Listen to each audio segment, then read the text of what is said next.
Hello, ನಾನು ನಿಮ್ಮ ಚಂದ್ರಮೌಳಿ ಕಣಿವಿ ಕಾರ್ನರ್ಗೆ ಸ್ವಾಗತ. ಪ್ರೆಸ್ ಕಾನ್ಫರೆನ್ಸ್ನಲ್ಲಿ KCA ಪ್ರೆಸಿಡೆಂಟ್ ವೆಂಕಟೇಶ್ ಪ್ರಸಾದ್ ಅವರು ಏನು ಹೇಳಿದ್ರು ಅಂತಂದರೆ, ನಾವು ಶ್ರಮಪಟ್ಟು ಅವಿರತವಾಗಿ ಕೆಲಸ ಮಾಡಿ ತೋರಿಸಿ ಗೌರ್ಮೆಂಟ್ನಿಂದ ಮತ್ತೆ ಚಿನ್ನಸ್ವಾಮಿ ಸ್ಟೇಡಿಯಂನಲ್ಲಿ ಕ್ರಿಕೆಟ್ ಆಡಲು ಒಂದು ಕಂಡೀಷನಲ್ ಪರ್ಮಿಷನ್ ತೆಗೆದುಕೊಂಡು ಬಂದಿದ್ದೇವೆ ಅಂತ, ಮತ್ತು RCB ಮ್ಯಾನೇಜ್ಮೆಂಟ್ಗೆ RCBಯ ಹೋಮ್ ಮ್ಯಾಚಸ್ ಇಲ್ಲೇ ಆಡಿ ಅಂತ ಕಳಕಳಿಯಿಂದ ಕೇಳ್ಕೊಂಡಿದ್ದಾರೆ. ನಾವು the ball is in RCB court ಅಂತ ಕೂಡ ಹೇಳಿದ್ದಾರೆ.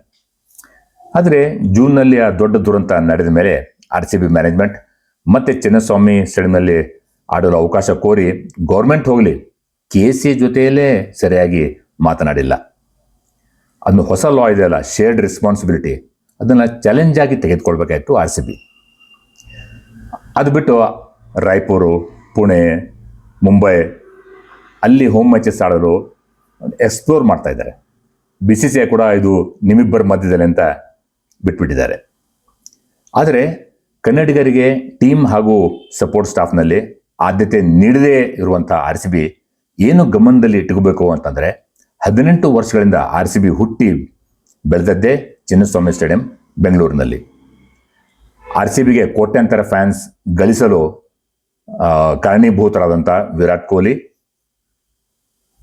ಹುಟ್ಟಿದ್ದು ದೆಹಲಿಯಲ್ಲಾದರೂ ಕ್ರಿಕೆಟಿಗನಾಗಿ ಬೆಳೆದದ್ದು ಹಾಗೂ ಬೆಳೆದು ಹೆಮ್ಮರವಾಗಿದ್ದು RCB ಬೆಂಗಳೂರಿನಲ್ಲೇ. ಅದನ್ನು ಮರಿಬಾರ್ದು. RCBಗೆ ನಾಳೆ ವಿರಾಟ್ ಕೊಹ್ಲಿ ಆಡಲ್ಲ ಅಂತಂದರೆ ಎಷ್ಟು ಜನ ಫ್ಯಾನ್ಸ್ ಉಳಿತಾರೆ ನಿಮಗೆ ಗೊತ್ತು ಅಲ್ವೇ? ಹೀಗಿರುವಾಗ ನಾವು RCB ಮ್ಯಾನೇಜ್ಮೆಂಟ್ಗೆ ಹೋಮ್ ಮ್ಯಾಚಸ್ ಇಲ್ಲೇ ಚಿನ್ನಸ್ವಾಮಿ ಸ್ಟೇಡಿಯಂನಲ್ಲೇ ಆಡಿಸಿ ಅಂತ ಯಾಕೆ ಗೋಗೆರೆಬೇಕು, ಯಾಕೆ ಬೆಗ್ ಮಾಡಬೇಕು? ಹೋದರೆ ಹೋಗ್ಲಿ ಬಿಡಿ. ಬೇರೆ ದೊಡ್ಡ ಸ್ಟೇಡಿಯಂನಲ್ಲಿ ವಿರಾಟ್ ಕೊಹ್ಲಿ ಅವರ ಹೆಸರಿನಿಂದ ಹೆಚ್ಚು ಜನ ಬಂದು ನೋಡಿ ಹೆಚ್ಚು ಗೇಟ್ ಮನಿ ಗಳಿಸ್ಬೋದು ಅಂತ ಕೂಡ ಅದೊಂದು ಆಸೆ ಇದ್ರೂ ಇರ್ಬೋದು.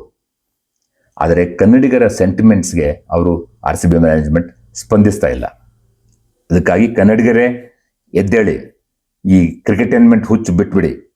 ನಮಗೆ ಮತ್ತೆ ಚಿನ್ನಸ್ವಾಮಿ ಸ್ಟೇಡಿಯಂನಲ್ಲಿ ಫಸ್ಟ್ ಕ್ಲಾಸ್ ಕ್ರಿಕೆಟ್ ಹಾಗೂ ಇಂಟರ್ನ್ಯಾಷನಲ್ ಕ್ರಿಕೆಟ್ ನೋಡುವುದೇ ಭಾಳ ಮುಖ್ಯ ಅಂತ ತಿಳ್ಕೊಳ್ಳಿ ಅಲ್ವೇ? ಏನಂತೀರ? ಸಬ್ಸ್ಕ್ರೈಬ್ ಮಾಡಿ.